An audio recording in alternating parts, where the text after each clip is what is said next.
a serious look at whatever is coming to mind when you look at that. Just one of these is a good sign that you may have an addiction problem in that area that takes serious. You should look at it seriously. All right, so one would be you've built up a tolerance. So that would kind of be along with the progressiveness nature of the disease, right? Maybe it started off kind of small, and then you had to keep escalating it to get the same feeling, or to have that same release that you get from doing it, or to feel better about whatever your sin of choice is. You had to keep escalating it, or it kept getting worse or stronger. I'm not sure how a better way to say it, but you had to keep escalating it in order to get the same satisfaction out of it, right? The next one would be you use your sin of choice to avoid or relieve withdrawal symptoms. So maybe if you go too long without doing your sin of choice, you get restless, or you get anxiety, or you can't sleep very well, or you're in a bad mood, or things like that, because you haven't been able to participate in your sin of choice. You've lost control over your sin of choice, all right? So you kind of sin when you commit this sin, even when you plan not to. You're like, I'm not going to do it this time. Today's going to be a good day. I'm not going to do it. And, you told yourself you wouldn't, and you did anyway. Or maybe you want to stop sinning, but you kind of feel powerless to do it. Another one would be your life revolves around your sin. So maybe you spend a lot of time either doing that sin, or maybe thinking about your sin of choice. You're sitting in class, or you're, wherever you are. It's consuming a lot of your thought life, or maybe you're figuring out how you can get whatever you need to sin, if you need materials or the right environment or whatever, wherever, I don't know. There's a lot of different things that could apply to you. Or even recovering from the negative consequence of the sin, right? So, I'm just going to do this now, but I'm going to read my Bible after to compensate. That's how I'm going to read my Bible for an hour to kind of make up for the choice I'm making right now, right? So it's doing things to compensate. It's eating up a lot of your time, more time than it would have, because you got to, compensate or do whatever. Basically, is it starting to consume your life and creep into other areas of your life and consume a lot of your time? The next one would be you've abandoned or missed out on activities you used to enjoy, such as maybe hobbies or sports or atmosphere or socializing, or because of your sin of choice. You kind of just disengage from other things because you want to spend more time doing whatever your sin of choice is, all right? Or maybe you continue to I left the word use in. Continue to do the sin despite knowing it's hurting you, right? So you can see the consequences, the emotional, the spiritual, all the consequences it's having on you. You continue to do it anyway because it's more important to you, or it's whatever. The consequences are worth the benefit you're getting out of it, right? So some important questions to ask yourself. Have you ever tried to stop and failed? Well, first of all, put in your mind whatever your sin of choice that you're thinking about. Maybe there's more than one.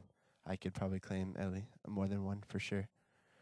Okay, so get them in your mind. Have you ever tried to stop and failed? Have you ever felt bad or guilty about it? Has anyone ever criticized you for how much you do it? Have you ever done it to scratch the itch, more or less? Have you ever thought you had a problem with it? Do you do it when you're trying not to? Do you do it in secret? Do you conceal it from others? All right? All of these, if you answered yes to any one of these, it's probably a good indicator that you need to give a serious look at it. First of all, have you ever tried to stop and failed? If you're trying to stop the behavior of someone, trying to stop is something that someone who knows there's a problem does, right? If there's not a problem, you don't stop it. So by virtue of trying to stop it, you're acknowledging that there's a problem. Next one, have you ever felt bad or guilty about it? If it isn't a problem, you don't feel bad about it. Same kind of line of thinking, right? Or it isn't destructive at the very least. Has anyone ever criticized you for how much you do it? If it's something or someone is criticizing you for it, it usually means they're observing a problem and they care about you, and so they want it to not be a problem for you anymore. Have you ever done it to scratch the itch? All right, scratching the itch is what we call a craving, right? You crave or you long or you desire whatever your sin of choice is. All right, and craving is a symptom of dependency, all right, which is addiction. Have you ever thought you had a problem with it? Again, if you think it's a problem, it probably is. Do you do it when you're not trying to? Clearly, if it's something in your mind, not only is it a problem because you've decided you need to control it, but if you've then gone and tried to control it and you can't, that should be screaming to you that this really needs to be looked at, right?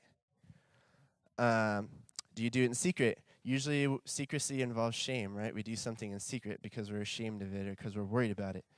And shame usually means you know there's a problem. And then last one, do you conceal it from others? If you're unwilling to admit to someone that there's shame, right? There's shame because you're ashamed of telling that person, and it has the same problems we've been talking about. So I'm almost done, but I want to do an activity actually before we do that. And so we have the question, does this apply to you? If it doesn't, are you really being honest with yourself? Almost all of us have at least one thing deeper down that we usually don't talk about, that we kind of stuff away, that we keep in secret, something that we go to for comfort, something that we go to for safety or control or whatever we're looking for. Something that we kind of hide away from the world because we're ashamed of it, or we're afraid of it, or we can't control it, or it's just whatever it is. That happens a lot in church because we unfortunately make people feel bad about mistakes, which is unfortunate because our Bible says a whole bunch about grace, which is the opposite. And also look at, is that consistent with the way the Bible calls us to live, to keep it in secret, I mean. How does that mesh with the idea of confession? How does, to God, to others, how does that mesh with reliance on God if you're trying to fix it yourself? Like, how do all these things fit into what you believe the Bible is really trying to tell you? This place, church atmosphere, all these places, it should be a place where we can at least be real when we need to be, right? So when we can, maybe not in front of everyone, but we can at least we feel safe enough to pull someone aside in here and talk to them about something that's really a problem for us.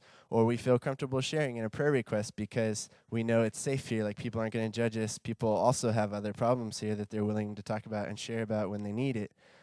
We're here hopefully to support each other, to pray for each other, to love each other in spite of the failures, to show Jesus' love to each other, right? This should be a place where we can admit our failures and be healed. And I'm hoping that through this series, atmosphere will become like that even more, all right? And there's not a lot of places out in the world where that's really safe. If I was really honest, or if I was a lot of things that the Bible tells me to be, or that I wish I was in public, I'd get criticized or a lot, or people would make fun of me, or they'd think I'm stupid, or whatever. It's not very warm and friendly out there. That's all I'm saying. So it'd be nice if it was at least warm and friendly in here. All right? So I want you to go into praying for 5 minutes, kind of just thinking about this idea. Based on, what we've been talking about, is there a sin that I really feel like I'm addicted to that's controlling me more than I'm controlling it? Maybe there's more than one. Maybe there's a lot. Ask God to kind of reveal to you the hidden sin that you need to bring up to the surface, that you need to release, so that you can spend your time not controlling, not letting that sin consume your life, but spending your time doing what Galatians 5 is going to be talking about the last half, which is really walking in the Spirit, actively living with the Spirit inside of you each day, and pursuing what God is asking of you rather than damage control in your own life, right? Ask God what he wants you to be looking at as we go through this series. What does he want me to have in mind as we're walking through all these steps of the 12-step model, as we're walking through all these different things that we're going to be doing? What does God want me to be doing? So take like 5 minutes and just kind of pray to yourself, find a corner for you, and try not to walk off or go to the bathroom or do other stuff to distract you from really getting down to business with God, right? Just sit there and pray and say, God, what do you want me to bring to this series? What do you want me to do with this sin that I've been struggling with for a long time, that I hide, that I don't reveal, that finally needs to be healed, all right? I'm going to stop talking now because I need to. So you guys go ahead, pray for 5 minutes, and we're going to come out of that with a song. So go ahead, by yourself. As we're singing that song, what we're talking about is more. It's more than just, I learned this at school, it's about addiction. It's more than just a different way of looking at sin. What this is really about, the 12 steps, and you'll see this, it's about understanding the gospel message. It's about having it explained to you